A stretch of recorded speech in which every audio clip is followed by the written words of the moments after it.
All right, so let's talk about inventory a little bit more in Chapter 5.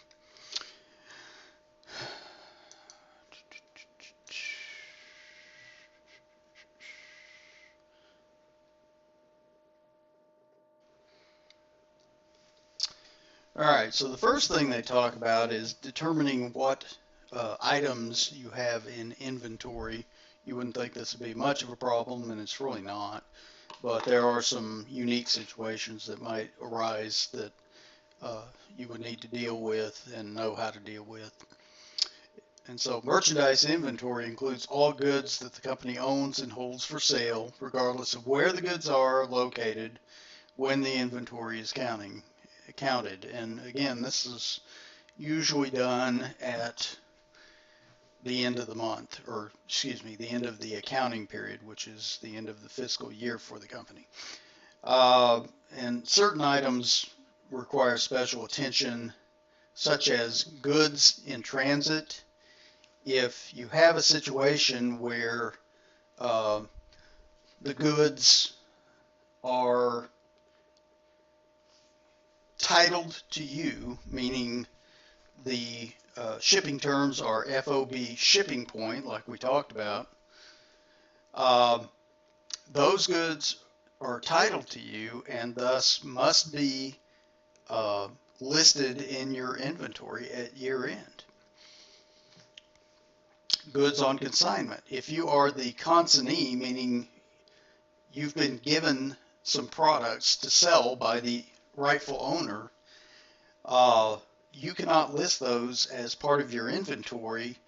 The consignor, the person who has rightful title to the goods, has to list them in their inventory. You're simply the agent who's trying to sell the goods for the consignor. Goods damaged or obsolete. There, what you have to do is, if they're reduced in price, obviously, if they're damaged or obsolete, they're not going to sell for what you bought them for, your cost.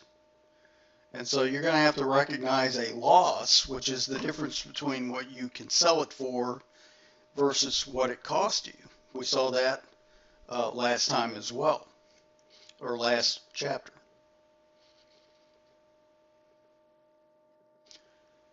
All right, so again, if it's FOB shipping point, you, the buyer, own the goods when they leave the seller's hands. And while they're in transit, if it's the end of the year, you've got to list them in your inventory. If it's FOB destination point, then the seller would list them in their inventory.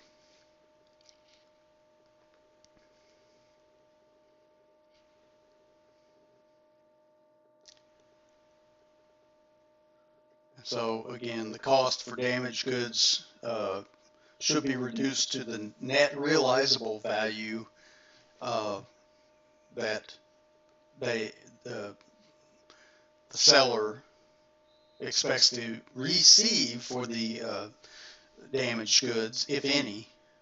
I mean, sometimes their value is reduced to zero, and then it's a total loss. You just the total loss would be whatever it cost you to buy those originally.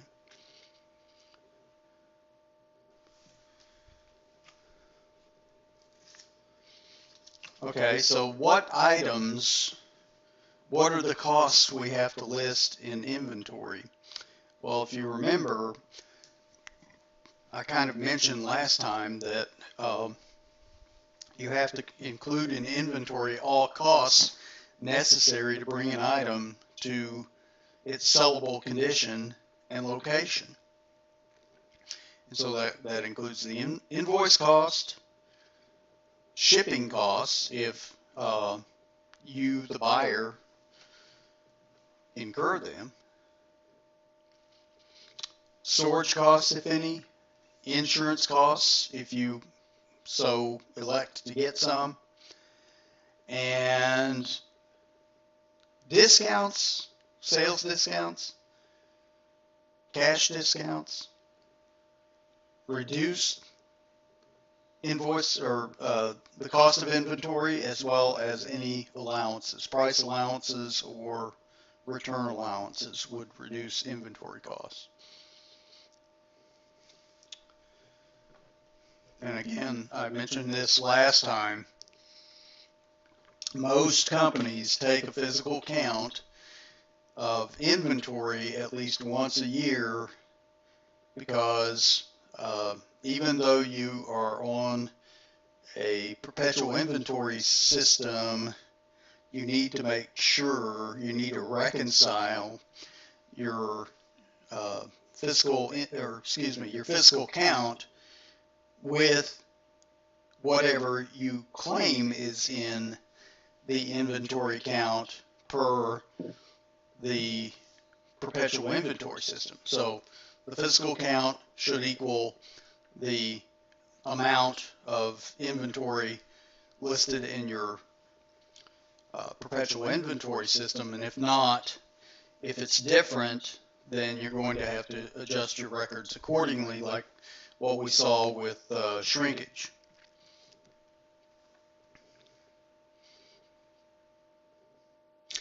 And here again, they talk about good internal controls as it relates to inventory, pre-numbered inventory tickets. And this is talking about the physical count. Good internal controls for the physical count. Counters have no inventory responsibility. In other words, they're not part of the inventory or the warehouse staff that have physical possession of the inventory. Counters confirm existence, amount, and quality of the inventory item. A second count is taken, and the manager confirms all items are counted.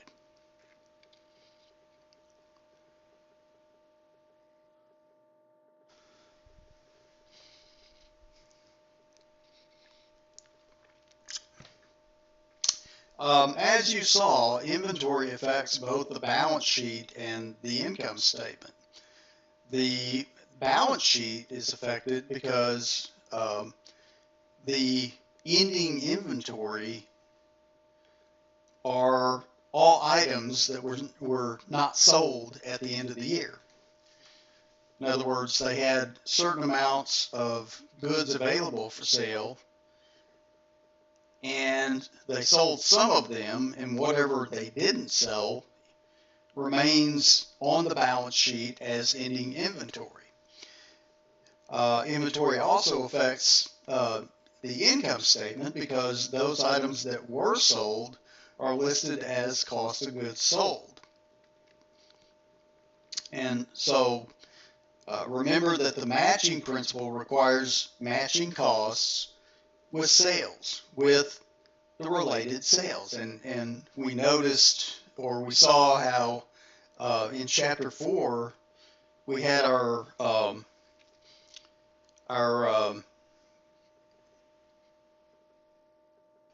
sales that we did, sales of inventory.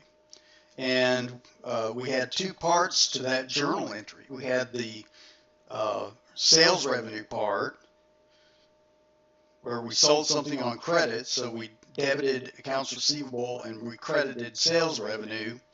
The second part of the journal entry dealt with the cost of the sale, and so we debited cost of goods sold and credited inventory, thus taking the items sold out of inventory.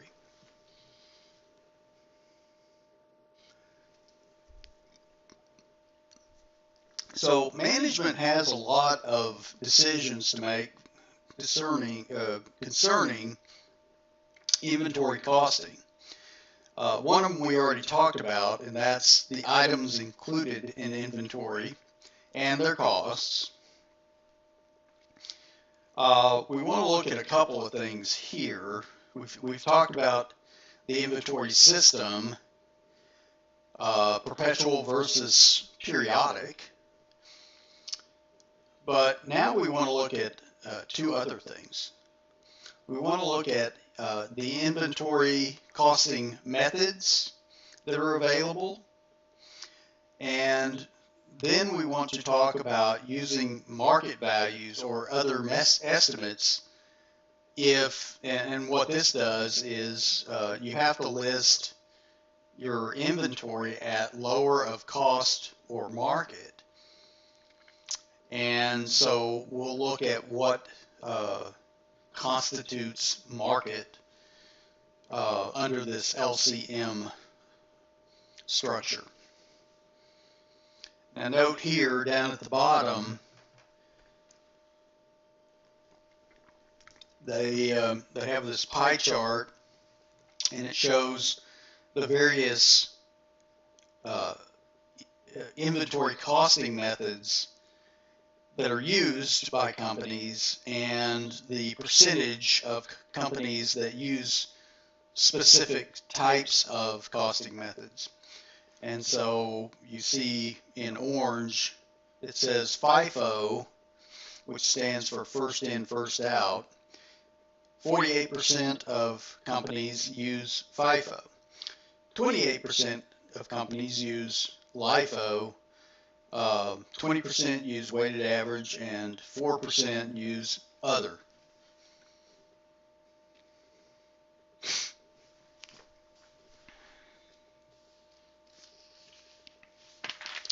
All right, so those are your methods: FIFO, LIFO, weighted average, and then something called specific identification is what we're going to look at.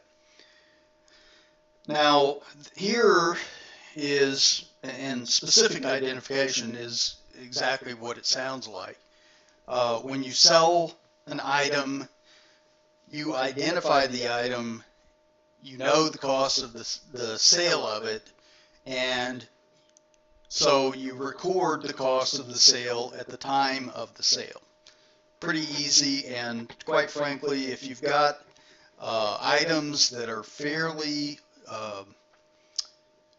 unique, if you sell Ferraris, you're probably going to use specific identification inventory costing because they're unique.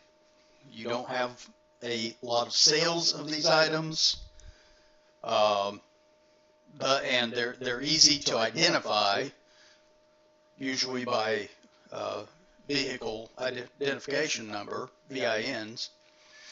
So, you know, probably a lot of luxury car companies use specific identification method for their inventory cost flow assumptions. And so the inventory cost flow assumptions are exactly as they should be, because you're identifying the item you're selling, obviously, and you're identifying the item that's coming out of your inventory, and you record the cost of it exactly what it cost you. Now, with these other cost flow assumptions, the actual items that are being sold are not necessarily the items that are physically being moved out of inventory. And so with FIFO,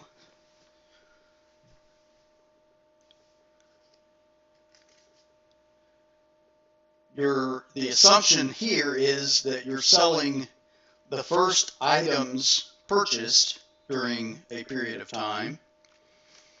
And so in this example, you've got 3 items, one purchased for $45 in May 1st, $65 May 3rd, and $70 May 6th. Well, if we sell one, and here we sell it for $100, we're going to take the first item that we have in our inventory as the one sold. Now, the actual item that was sold may be something else. It may be one of the other two. but probably not, because normally, and understand that these cost flow assumptions have nothing to do with the actual physical movement of the inventory, okay? And I'll show you how that works when we get to LIFO especially. You always want to sell your oldest items.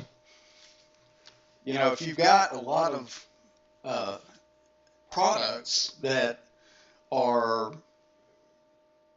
fairly homogeneous, meaning they all look alike, you can't really tell one from another.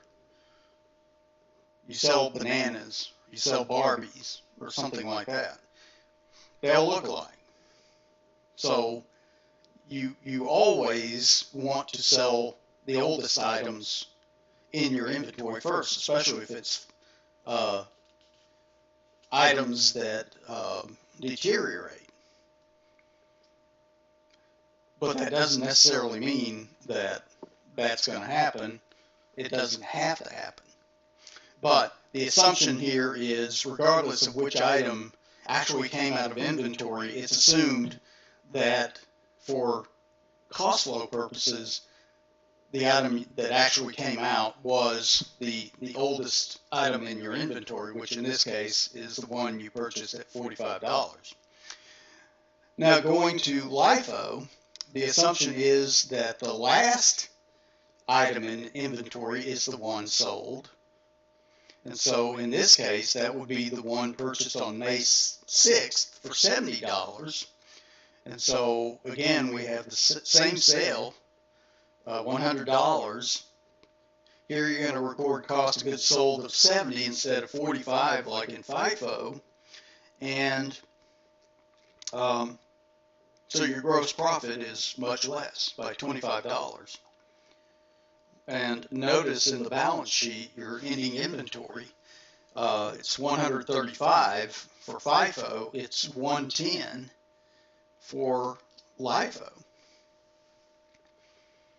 Now, again, under LIFO, even though it's assumed that you sold the last one that you purchased, it makes good business sense to probably physically transfer the one that you purchased on May 1, the oldest item, out of your inventory. So these are cost flow assumptions, has absolutely nothing to do with the physical movement. They don't necessarily correspond. Now, weighted average, what you have to do is take the total cost of all items in inventory, and you divide that into the number of items that are available for sale. Here you have 3 items that cost you $180 total, and so you divide 180 into 3, and so that's going to give you an weighted average cost of $60 each. And so that's the number you're going to use when you sell your one item. Now again, you would want to probably transfer out the one that you bought on May 1, since it's the oldest item in inventory. And so notice the effect on the income statement here and the balance sheet. You're always going to have both in your cost of goods sold, gross profit, and your balance of ending inventory in the balance sheet. It's always going to be with weighted average in between those numbers for FIFO and LIFO.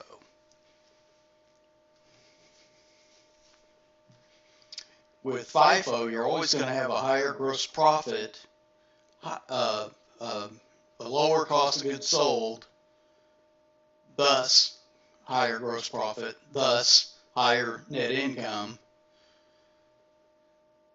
and you're going to have a higher ending inventory with FIFO than you will all those things with LIFO. Now, what I'm telling you about assumes that over time costs increase. And over a given period of time, that's probably going to be the case, that prices increase. But that doesn't mean prices always increase. Sometimes prices decrease, and just the opposite would occur in the event of decreasing prices. LIFO would give you the highest, well, the lowest cost of goods sold, thus higher gross profit, thus higher net income, and higher ending inventory. And then FIFO would be the lower of all those, and then weighted average would again be somewhere in between. All right, so remember this diagram, because this is how you come up with the numbers that you're going to need in your balance sheet as well as your income statement.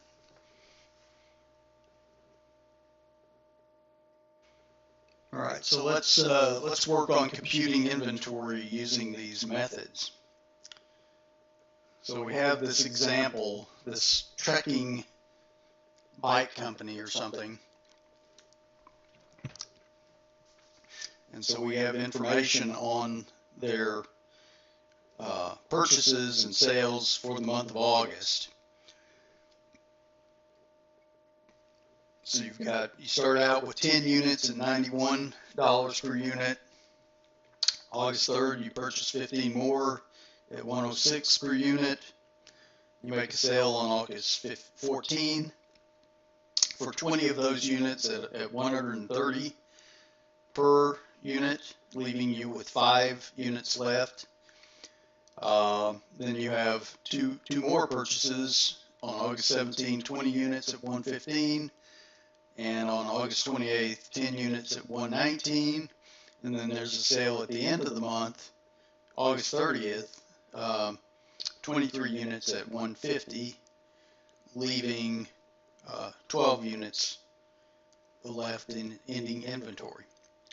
So you had 55 units available for sale. Your goods available for sale, the cost of goods available for sale are $5,990. The number of units sold is 43, leaving you with 12 units in ending inventory.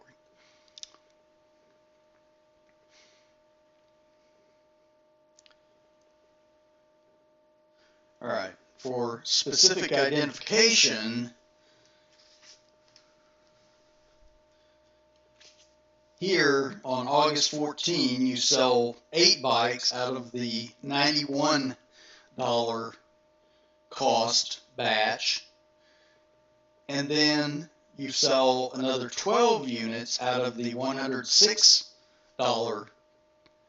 cost batch, and so that is $2,000. And then the second sale you make on August 30th, 2 more, or the 2 remaining of the $91 batch are sold in that sale. The remaining 3 in the 106 batch are sold. 15 out of the 115 batch are sold, and 3 out of the 119 batch are sold. So that's $2,580. So, you know, there you are using, I think the example indicates that they use identification numbers of the bikes in order to track them.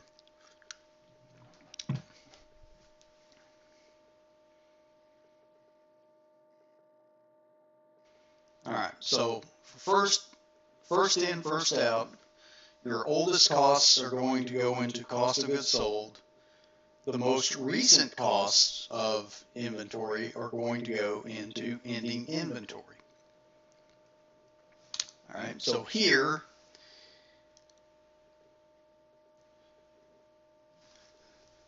look what we have here.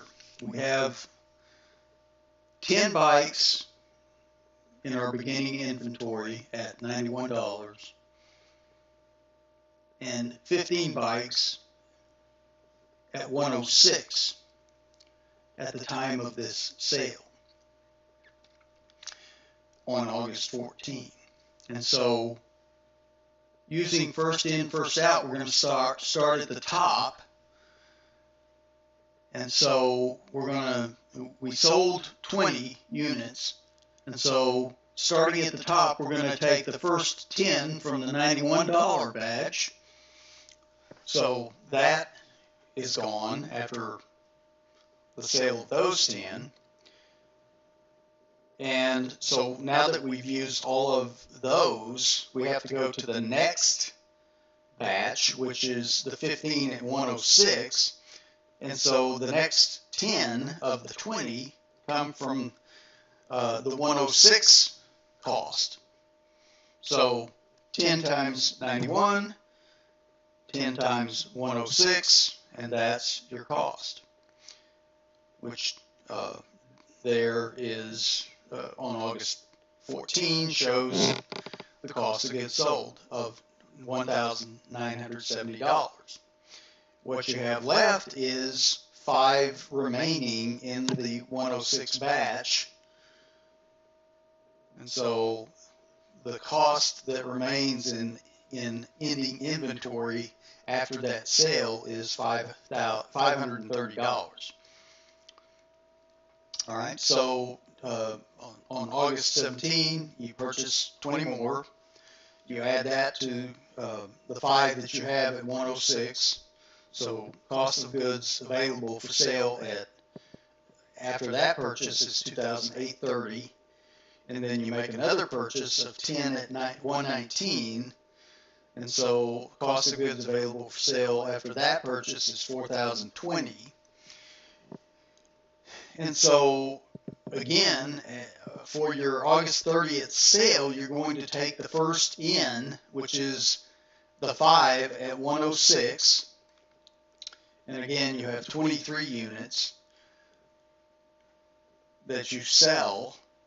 And so you're going to take the 5, and then you've got another 18.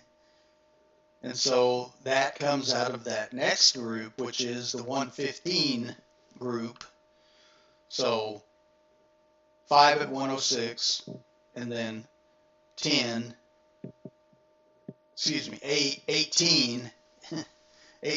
at 115. So 530 plus 2070 is $2,600. And what you're left with in ending inventory is 2 more from the 115 batch, and then your 10 from the 119 batch. So 1,420 is left in ending inventory. Last in, first out, the most recent costs are going to be what's listed in cost of goods sold, whereas the oldest costs are in ending inventory.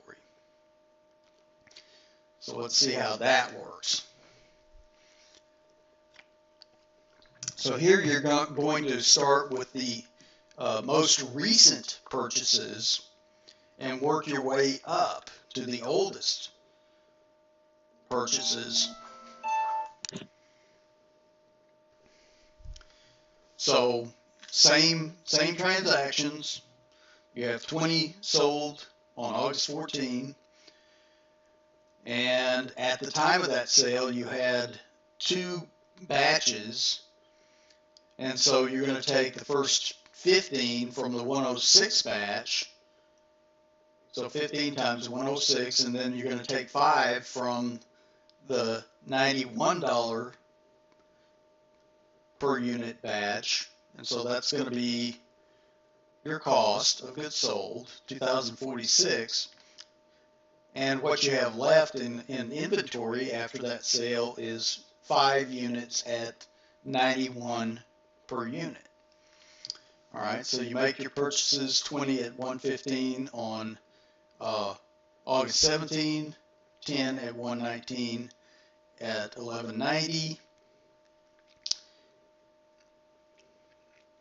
And so when you make your sale on August 30th, you're going to start with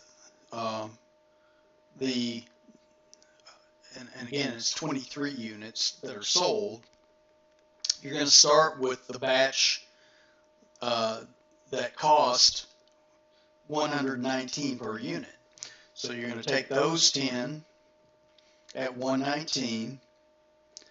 You're going to take another 13 from the batch that cost $115, leaving you with 7 at $115 in your ending inventory, and of course your 5 that you had at $91 per unit, cost per unit, in your ending inventory.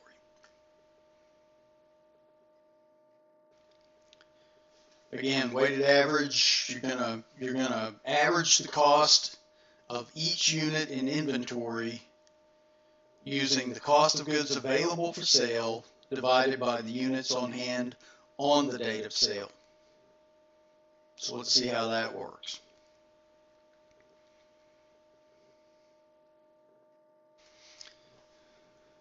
All right, so remember, on August 14, 20 bikes are sold, and what we're going to have to do before we take care of that is average, figure out the weighted average of the units that are available for sale. Well, you've got 25 items,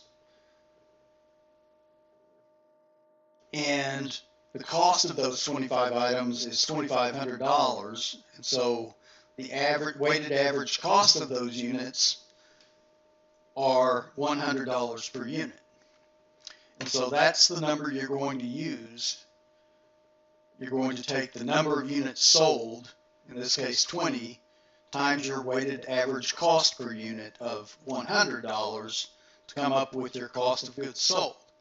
And then after that sale, you've got 5 left in ending inventory at the $100 weighted average cost. Now, going on to the next sale, or the next purchase, look what happens here. So after that August 14 sale, we have an ending inventory, 5 at $100 per unit. And every time we make a purchase, we're going to have to recalculate our weighted average cost per unit. So after we make our purchase on August 17, we have to recalculate. So we take the 5 at 100, and to that we take our 20 that we purchased at 115, and the total there is 2,800 divided into 25 units, which is going to be $112 per unit.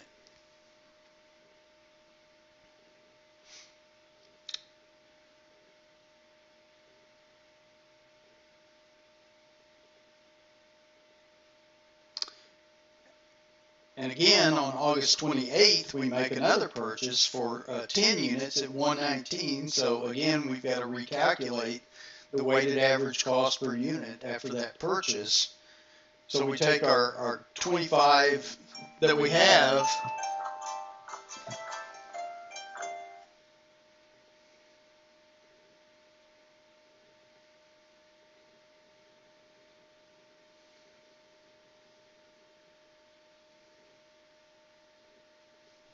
sorry about that.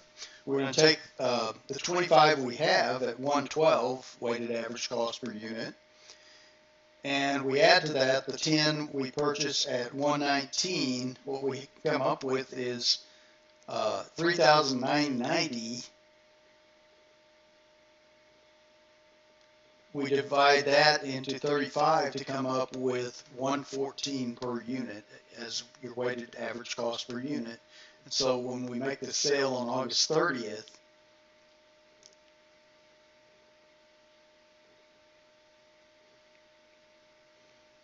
after we make the sale on August 30th, or when we make the sale on August 30th, we're just going to simply multiply the 23 units we sell times the weighted average cost per unit of $114 per unit. and the 12 we have left remaining is valued at also at the weighted average cost per unit of 114.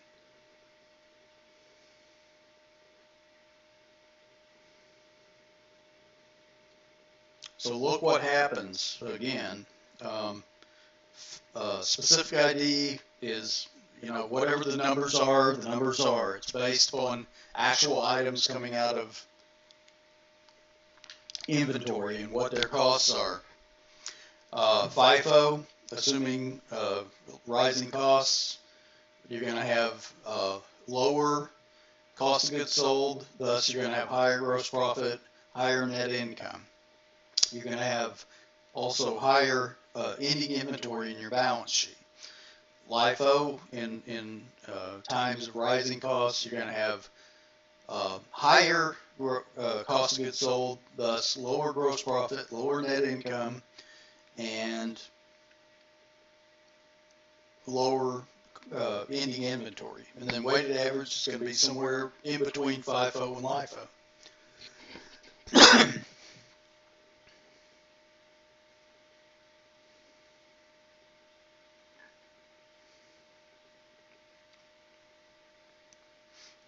Well, what's the tax effect? Well, if you're reporting higher income, you're going to pay more taxes. So that's one of the reasons why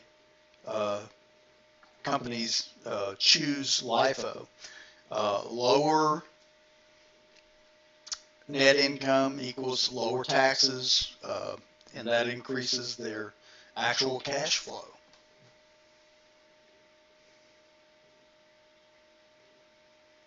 Note here, if LIFO is used for tax purposes, it must also be used for financial purposes. The other part of this is once you start using an inventory cost method, you've got to stick with it. And the reason why is because they want companies to be consistent. So the consistency concept requires companies to not change unless there's a valid reason why they should change inventory costing methods. But also for comparability purposes, if you've got if you're using FIFO one year and LIFO next year, you can't compare the 2 years. They're just not comparable.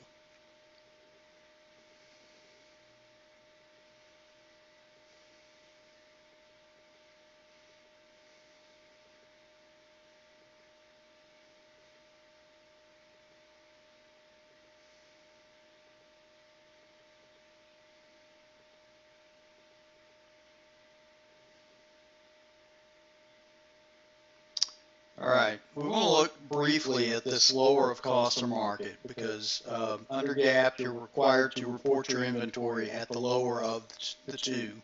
Whatever it costs you for that inventory, or if the market value is lower, you have to report it at the lower market value. And market is defined as the current replacement cost of that inventory, not the sales price. Why do you have to report it lower of cost or market? Well, the conservatism principle is in play here. They don't want you over-reporting the cost of your inventory because that overstates your assets.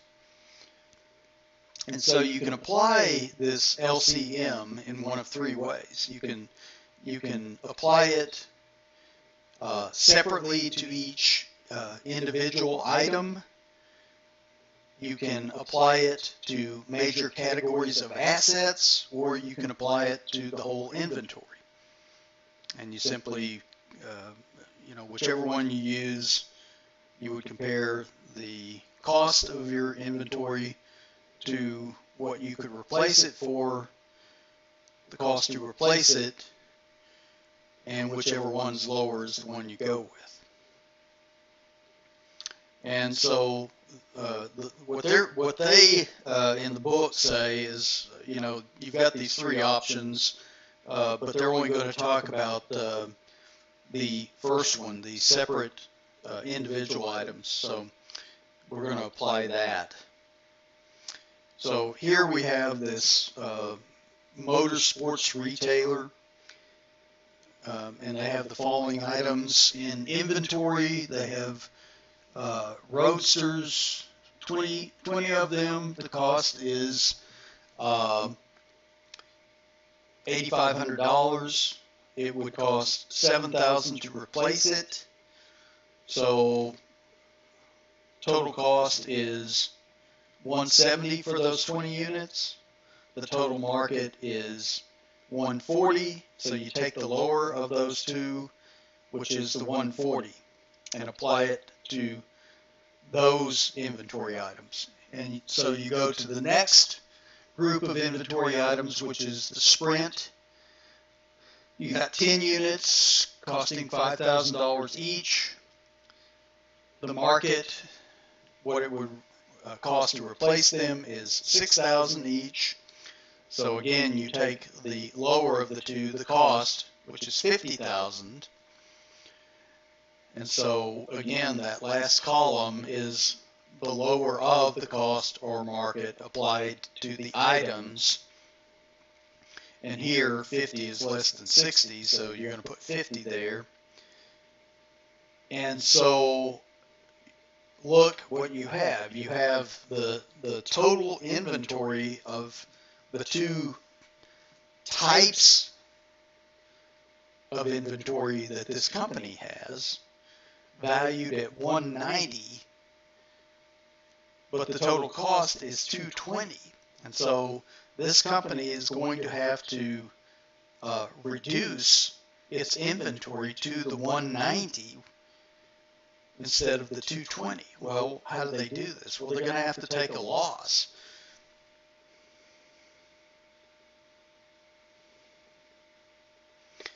And so what you would have to do is, and I don't think they show it in here on this PowerPoint, but if you look on page 239, what you would do is you would increase your expenses by debiting cost of goods sold and crediting merchandise inventory. So you take the $30,000 out of inventory, you increase your expenses by the cost of goods sold by $30,000. Thus, you're reducing your net income by $30,000.